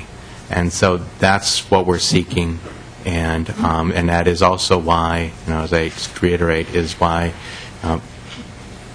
the go-it-alone path would have asked for more federal funds in this request, because it could have gone through the urgency requirement. We very specifically made sure that we did not do that, so that there are federal funds that will be debated and will be under the very clear control of the legislative session coming up in January. Well, Representative Holberg. thank you, Madam Chair. I've heard all along that we want cooperation, we want the legislature to be involved, but I'm just concerned that as of yet, I have never heard from this administration at what point they stop without legislative involvement. It seems to me this thing is really wired. Actions are basically louder than words, and now we're going to charge ahead with another major step. You say that this grant process was announced in June, but somebody had to be well aware of the fact that this was a building and cumulative and growing process during the last legislative session. Somebody had to know there was going to be a series of federal loans and processes and procedures, because you were well on your way to framing up what's happening in June, July, August, September, October, November, December. So had there been a real big effort in April, May to, really do this, I'm just really concerned, and I don't think it's a good idea. I'm curious if you've plugged in any number, you've started your budget process, you've asked your agencies to submit some of their numbers. What have you plugged in for numbers for state costs relative to this exchange and running it in 14-15? Commissioner Showalter. Madam Chair, as representative, I'm going to turn that one over to April, because seriously, you're right, we're at the very start of the budget process. I think the more significant questions are still going to be coming up beyond any operational questions about what are the eligibility levels, what are the coverage levels that we're going to be determining for Medicaid, for Minnesota Care, and how those work through this process. So just sort of an issue for future discussion is ultimately how do we take advantage of or not take advantage of what the federal government will allow us to do in terms of coverage, and how those interact with where we've been already doing state-only coverage or expanded coverage. Ms. Todd Mullenlove. I'm sorry. It's a tongue twister for me with those two L's. So, as I mentioned previously, there's federal funding that's available through the first year of operation for 2014. Under the law, states are required to have a sustainable funding source starting in 2015.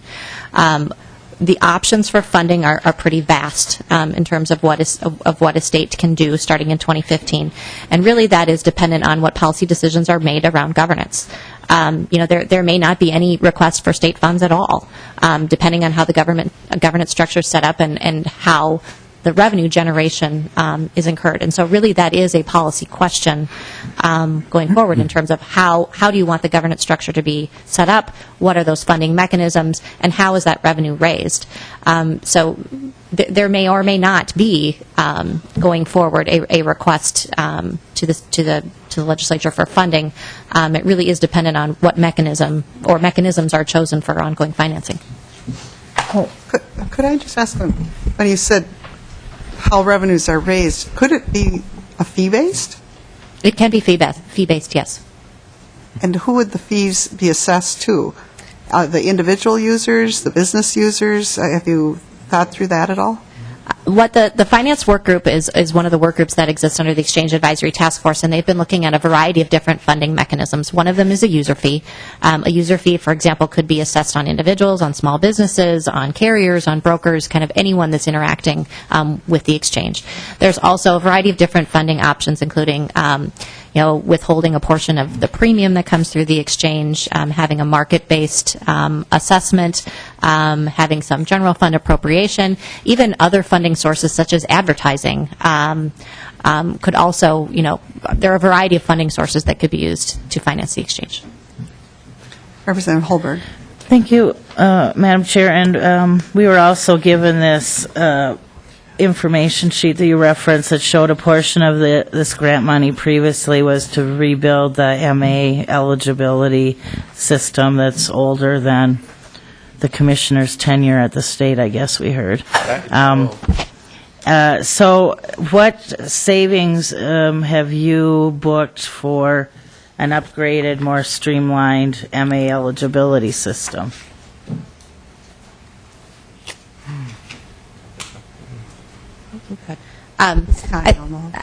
We don't have explicit numbers yet, and we're still trying to work through what the transition is and how those systems are replaced. I think what you can say is there will be significant efficiencies that can be had going forward. I know that both Minute and DHS are working on estimating what those savings are, but there are assumed to be efficiencies and savings annually in the millions of dollars. I don't know if I might then, when we see the governor's budget recommendations, we should see line item savings attributed to these investments and upgrades? Come on. My name is Tom Baden. I'm the Chief Information Officer. It would be best to be at the mic, so it's recorded. Hi, my name is Tom Baden, Chief Information Officer with Department of Human Services. Well, actually, I'm with Minute Services, responsible to the Department of Human Services, and just came on with responsibility for the technology here for this application. As far as mapping out the savings to the eligibility, first off, the functions for the non-Magi eligibility population that will be part of the health insurance exchange currently don't exist in any systems. And for us to invest in those older systems, I think it would be kind of an irresponsible use of taxpayer money. We'd really prefer to put them in a newer technology and actually put the eligibility for the non-Magi, which would be outside the exchange, in this new technology as well. From there, then, we're going to want to translate or transfer all of the eligibility for the rest of our programs over to those technologies and replace and retire the old ones. So in that initial period, while you're running the new system and the older systems, it costs a little more, and then as you retire out the older systems, we think the technologies are going to be probably a wash as far as costs go.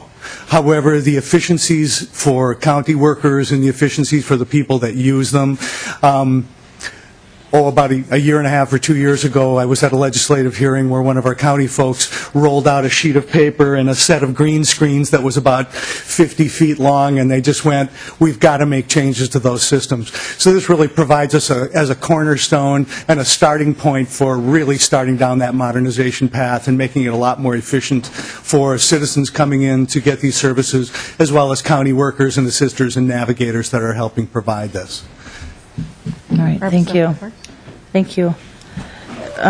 Commissioner, let's just say that we take this next round of money, and then we walk away from it. We say, this is a mess, it's expensive, well, we don't know how we're going to pay to support this thing. The funding at a federal level is shaky. I'm sure you're having a lot of fun beginning to work on the November forecast with the uncertainties on the federal level, so I'm not going to spend a lot of time on that part of this scenario. What do we have to pay back? What penalties, sanctions, commitments? Do we walk away from all this free and clear with we don't know anything other than an apology to wasting taxpayer dollars? Madam Chair, Representative, I'll start and turn it over to April, but you're absolutely right. First of all, these are federal grant funds, and so some of the concern, I think, is also whether there's state dollars going into this. This is really federal grants to help us develop a state-based exchange. If we were to turn away from it and walk away, the federal government would come in and implement its own federal exchange. But we would not be repaying these grant funds. But April can certainly talk about that more authoritatively. Ms. Todd Mullen. So, as the Commissioner referenced, we are not aware of any conditions that would require us to repay any of the federal grant funding. It also does not commit the state to any long-term position. The state, at a future date, can elect to participate in the federal exchange. What's available to the state under the law, under the ACA, is that an exchange will operate in a state. And so a state either operates a state-based exchange or they will be participating with the federal exchange. All right, and then if I might, just on a practical matter, if there's not agreement between the legislature and the governor about governance, revenue raisers, fees, et cetera, on how to implement this, what stops the governor from the go it alone? Madam Chair, Representative, I think if I could rephrase the question, what are the decisions that need to be made? And I think the first one would be a legal interpretation of whether there's authorities in existence that would allow the governor through executive order to go it alone. And then, if that is the case, whether he would choose to do so. And if he chose to do so, whether the federal government would believe that that is sufficient to meet their criteria, that the state meets the tests that they put before us. So, there are several conditions that would have to be met, and that's really, the scenario that I don't think is beneficial to Minnesota and is not what we're looking for. It adds a lot of risk. It adds a lot of questions to the process. Right, but for somebody who's so cynical and negative as I am, I still have not heard you say that this can be stopped if the governor decides he wants to charge full speed ahead.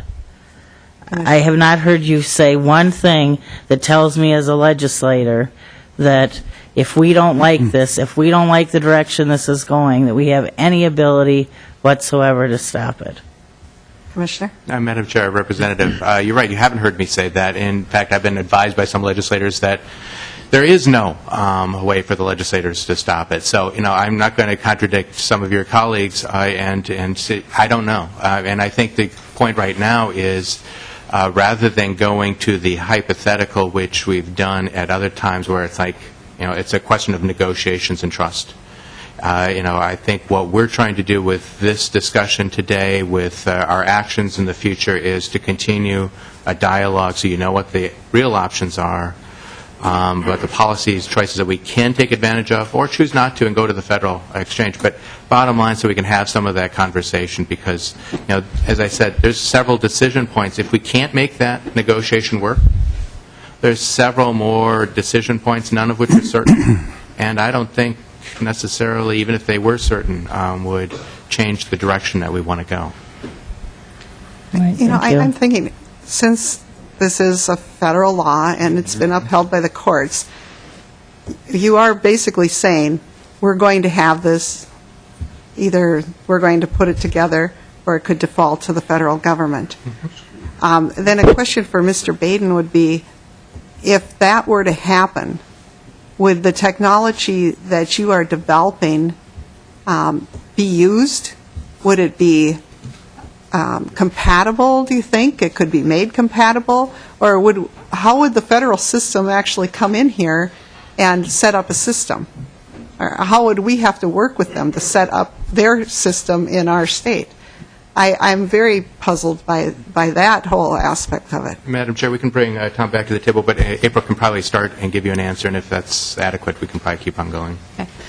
What we do know about the Federal Exchange is that they are establishing their own IT system. They are going to be setting up actually their own process for doing Medicaid eligibility in all the states that default to the Federal Exchange. What we know about that process is that they will essentially be doing a screen and refer.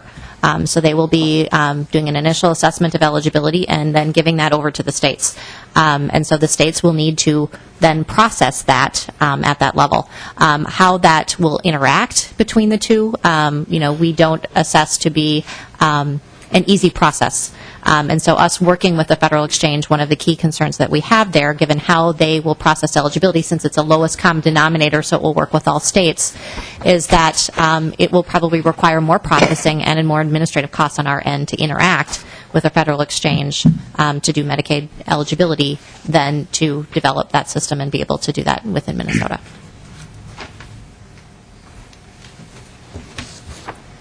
So if it were to happen, our system that we're developing might not be worth anything because it might not tie in with the federal system at all. Because you said they're developing their own. And we don't know if they could be easily linked or not. They are developing their own system. We would need to interact with that system to be able to receive information from them. But the way in which they're doing it as a screen and refer really is a more complicated, in-depth process than how you can do it much more simply through the IT system that we're working through. How much money did you say you were hoping to get in additional grants in the next two grant applications?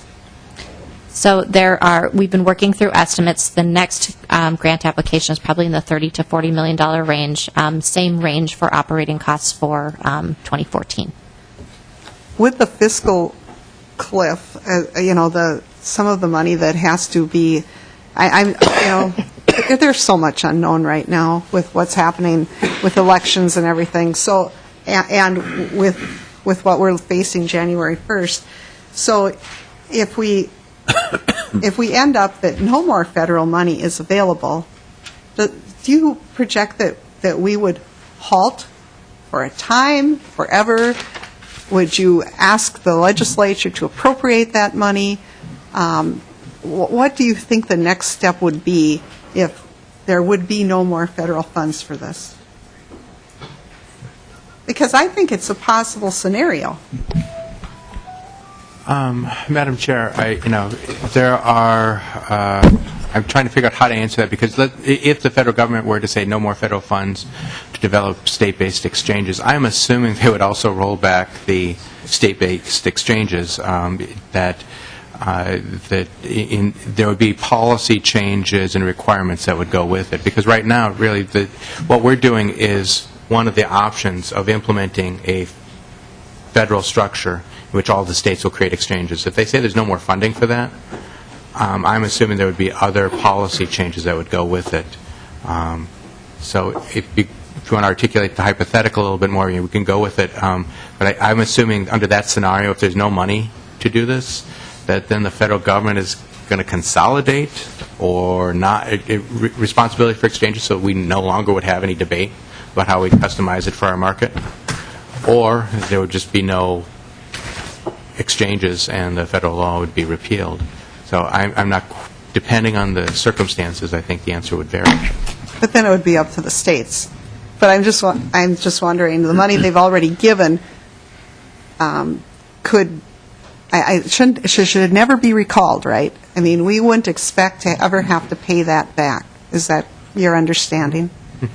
But if we didn't get any more and the exchange mandate was repealed, we would make that policy decision as to whether or not we would go ahead and form our own without their oversight. Is that what you would understand, too? Madam Chair, yes, I think that would be my understanding. I would just point out, though, that this is also a project, and so, while there are tangible things that are being purchased in terms of off-the-shelf software and business plans and things that are valuable and enduring, part of it is also just the effort and the team that's together to build this and to move forward. So, if there's a cessation, or, if we try to pick it up 6 months or a year afterwards, clearly there's some significant restarting or shutting down and starting costs in terms of the learning, in terms of the understanding and the people who are involved in the project. So that would be the caveat that I would put on that, because I'm hearing your scenario being, well,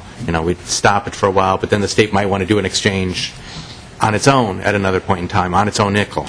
And if we were to do that, that's great. We would have some resources to do that, but it wouldn't, unless the timing is perfect, there would be certainly some impacts. Or either that or an upgrade of our current Medicaid system, which you said needs to be done. It does. So I'm just wondering how easily transferable it would be to simply that if we decided that there would be no exchange, or even if we don't decide that, but it's decided at a different level, that they aren't going to mandate it. How easily transferable would the current money being put in the system be to go into the upgrade for the Medicaid system that we currently have? We can answer with more specifics if you would like, Madam Chair. Certainly easily isn't a word I would use for any of this process, but it is certainly a scenario that the Department of Human Services and Minute are aware of, and trying to make sure that we've built it in a way that can take advantage of sort of the learning and the off-the-shelf products that we have that can help us. If you'd like a more detailed answer from DHS, we can bring them up. I'm just trying to make sure that this money that's coming in doesn't just get wasted. If we're going to accept it, it's taxpayers' dollars, and we need to know that it's going to have a useful purpose. And so there are so many scenarios out there right now, so many unknowns, that it concerns me, accepting it right now, moving forward with it right now, and there's just so much uncertainty. So how would we make the best of it if things change, if it comes in anyway? Because quite frankly, this advisory commission, we can't stop it from coming in. I'm assuming it's coming in. We can't stop the process. I mean, we know that the governor has the authority at this point to accept that grant. And so we're just trying to gather information, make sure that, we exercise some fiduciary responsibility on the behalf of the legislature, and make sure that this money is going to be put to the best use possible if it is going to come in, which it is.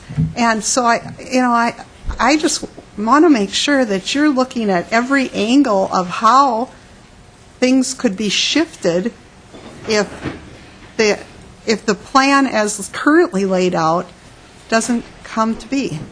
And I don't know if you have a plan B, or if you are trying to develop a way as you go along that we would still have some benefit from all this money. The one thing that I'd say in response to that, Senator Roebling, is the funds that are coming in for the IT systems that are purchasing these off off-the-shelf COTS products, they are very flexible and they can accommodate a variety of different rules and scenarios. I think to reiterate what Chuck Johnson had said earlier is that if there are changes made, for example, to laws under the ACA, or there are changes for the state going forward, there is some reuse there, but there also just are some unknowns in terms of what the laws would be that would change, how that would need to change our contract and our relationship with our vendor. Those types of things are just unknowns because we don't know what those changes would be going forward. But I think it is a fair assumption to say that there is reuse there. It's just uncertain at this point what that would be. I should add, Madam Chair, that at the recent task force meeting, Mr. Baden talked about the architecture, and one of the key elements is sort of a modular approach, so that unlike Maxis, the legacy system that it's replacing, it's not just one single system that's highly integrated, but basically there's modules, and so we will have some more flexibility built into the IT architecture, and that's, again, part of the bonus that we're getting from having an IT architect being at the head of the IT development of it, and also I think just trying to think about all those options and the flexibility that our systems really are going to be demanding in the years to come. Representative Gavel. Madam Chair, I just wanted to summarize a bit. We are moving, with every one of these grants, we are moving further and further towards a preconceived conclusion. With all due respect to the testimony about, we can make lots of policy decisions. When you look through these documents and you look at who's being hired to do what, it's very clear that this moves us further and further and further towards implementation of a specific model and approach that will absolutely have a night and day difference over how health care is delivered and received and coverage received in Minnesota. And that policy decision has been made by one body, the executive body. And every one of these grants moves us further down that path with, as we've already heard testimony here today, Madam Chair, we don't have answers.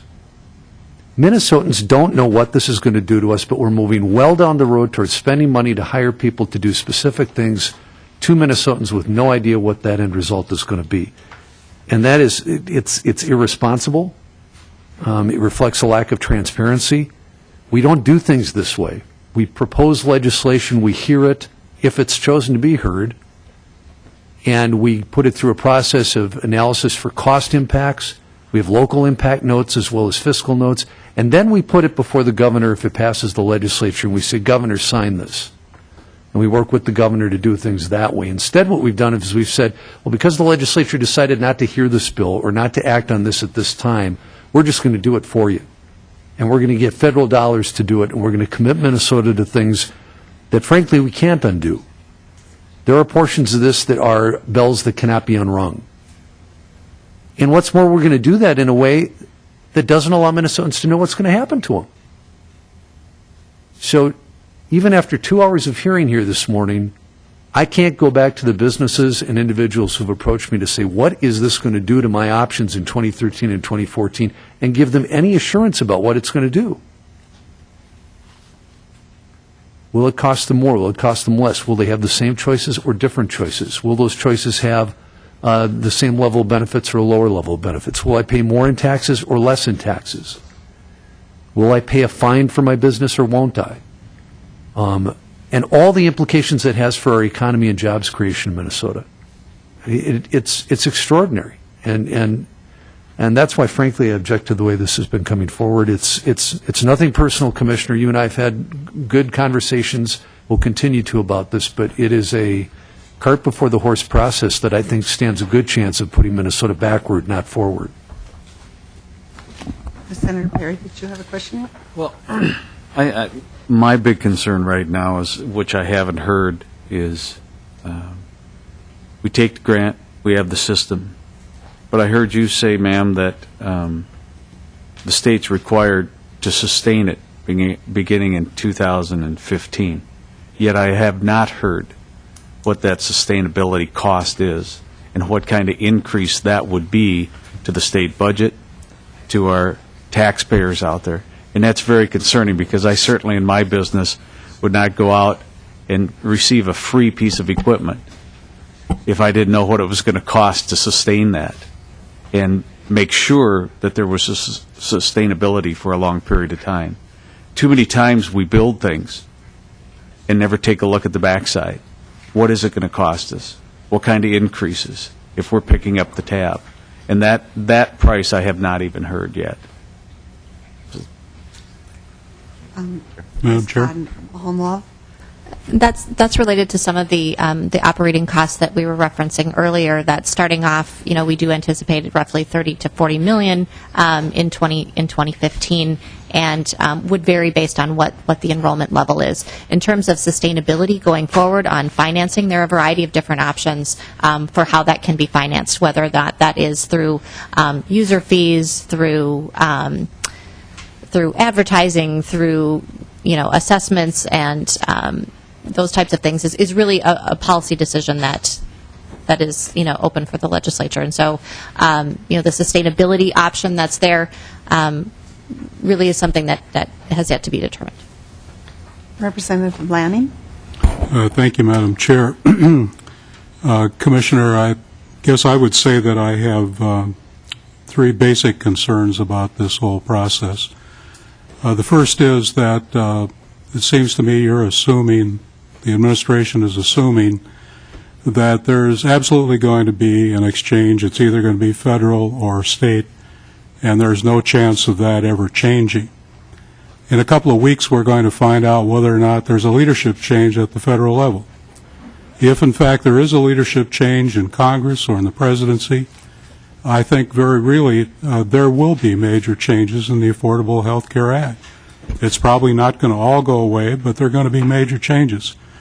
And we're assuming here, as we go forward, that isn't going to change, that there's always going to be this exchange. There's going to be an exchange regardless. That bothers me. The second thing that bothers me is that we're in a position where we're having to develop a process here without adequate legislative involvement in developing that process. And I understand we're not in session, you don't have much choice, but it seems to me that we ought to be taking a step back and waiting for this to be developed through a legislative process before we set all of this in motion. Because we are going to have to, going down this road, we're going to be having to make some long-term funding commitments. And, Commissioner, you're well aware of the fact, and working with Senator Perry and my committee about our interest and concern about staffing levels for all of state government and being able to get a handle on FTEs and our costs. And here we're going down a road to add a whole slug of new employees, and I don't think you or other departments are, I'm sure you're not going to like the idea that maybe if we add all of these employees, that number is going to have to come out of your department or some other department because the legislature is going to say, we're going to hold the line on FTEs. We're not going to let our staffing levels continue to grow. So, Commissioner, I understand the commitment that you have to make in serving your boss. But from my standpoint, those concerns are very real. I would at the very least would hope that we could wait to see in a couple of weeks what might change by way of leadership at the federal level, because if there is a change in leadership, very clearly there are going to be major changes in the Affordable Health Care Act. And my concern is, are we locking ourselves in with what you're doing to a long-term commitment here to fund something that the legislature may not want to do? We are starting to lose members. Senator Laurie? Yeah, and I think we are starting to wind down, but I just need to kind of give my opinion of what we heard here today. First, we heard a lot of shock, horror, dismay, and frustration that there aren't many policy decisions being made. Representative Holberg was saying, how could this have happened? Didn't anybody know? Yeah, we knew these decisions were needed to be made, and it was an absolute abject failure of the legislature to engage in these important conversations about how we move Minnesota forward in the 2011 and 12 biennium. And then the second line of questioning that we had was, What if the legislature continues to fail in their duty to have these conversations and decide what we ought to be doing for the state? Well, that entire line of questioning, I believe, is wrong for the people of Minnesota. We ought to be engaging much more fruitfully on how we get together and make decisions together and not allow a failure. Work with the governor. He has repeatedly asked. We had bills introduced that were serious bills to grapple with some of these very issues that we don't have decisions on today, and it's absolutely unacceptable, the idea that the legislature never would put its fingerprint on this important piece of work to move Minnesota forward in health care reform. And so I have a bit of frustration myself from that and just needed to briefly summarize the meeting that I heard today. We did have one person ask to testify, yet we are winding down, so we would accept some very brief testimony.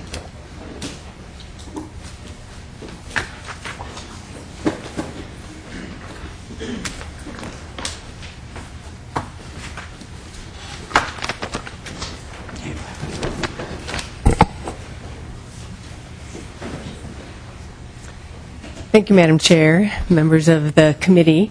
I'm going to testify just to some, Twyla Braze, I'm sorry, my name is Twyla Braze, I'm President of Citizens Council for Health Freedom, and we have long opposed the health insurance exchange, and I just want to make sure that some of the questions that you asked, I don't know that it was a really clear response that you got, and I'm just going to say several things that I know from being at some of the hearings of the exchange committee. So when they send in their application for the November 16th, there are several things that they cannot attest to, and they have said that they can't. And they can't attest to having a law. They can't attest to governance. And clearly, given what was said today, they are going to need the legislature to actually have funding to go forward. When you asked about the fees, they said, well, that'll be up to the legislature to decide, which clearly then means that they can't, and it can't be done by the executive order. I also want you to know that there are 37 states, according to PricewaterhouseCoopers, that have not chosen to go forward with the state-based exchange, and that report said moving towards a state-based exchange would cause an irreversible shift in how health care is paid for in this country.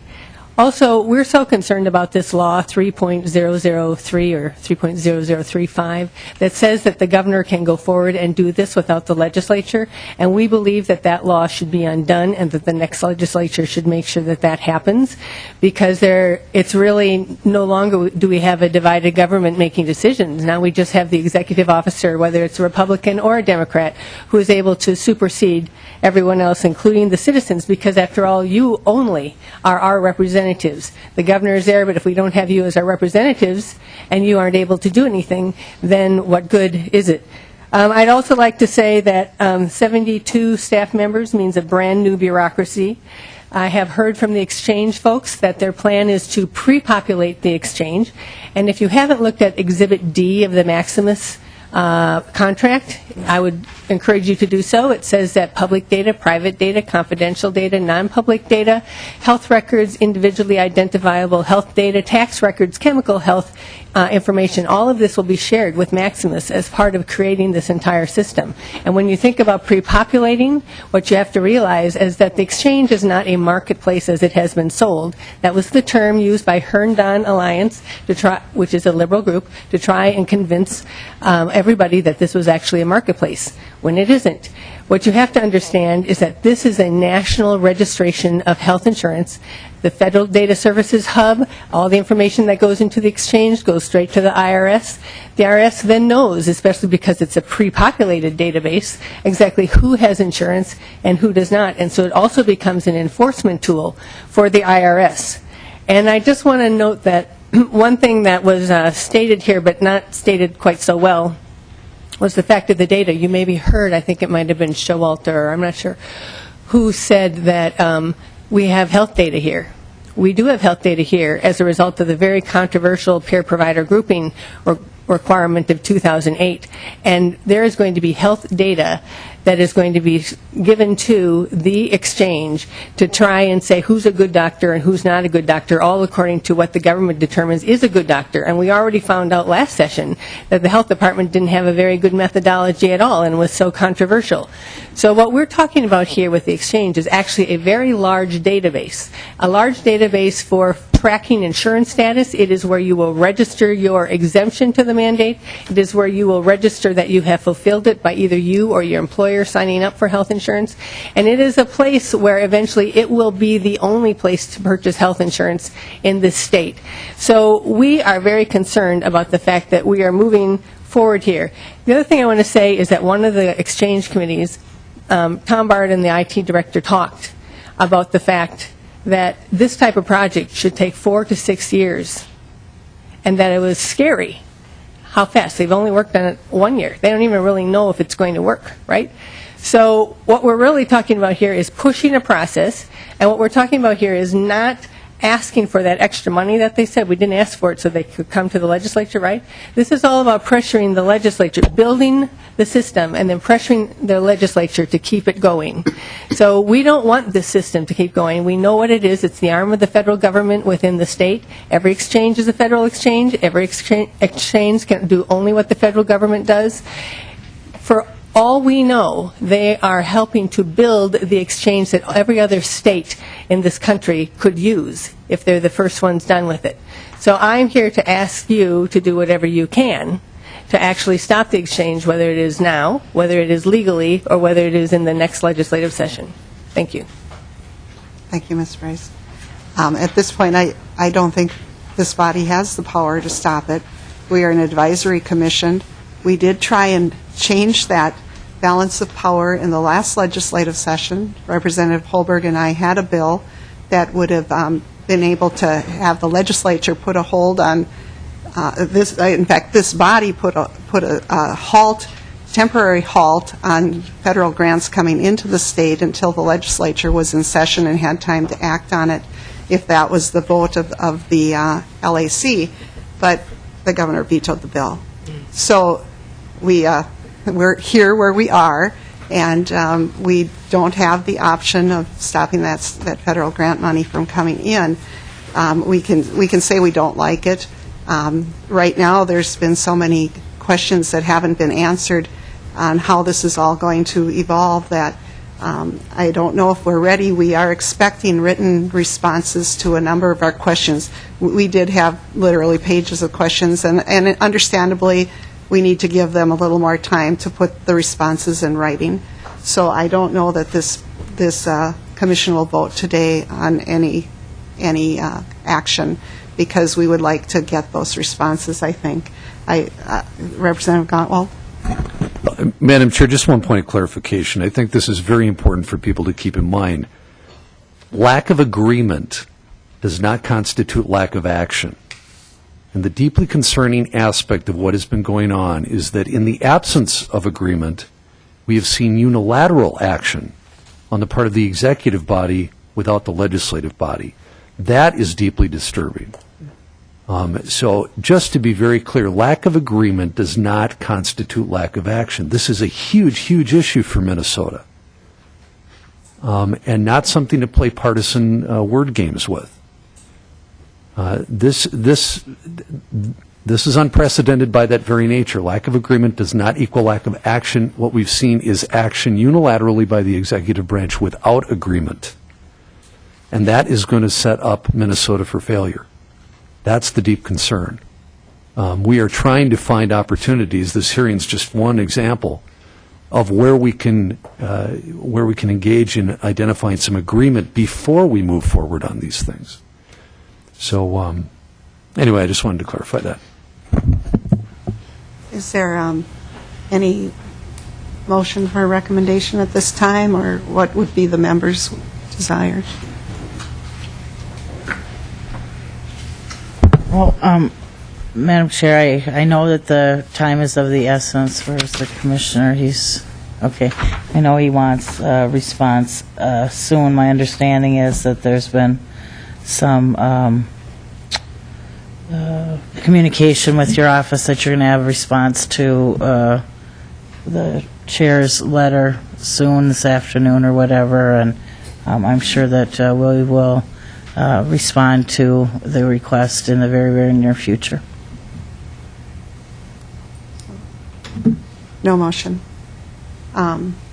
If there's no other comments from members, the meeting is adjourned.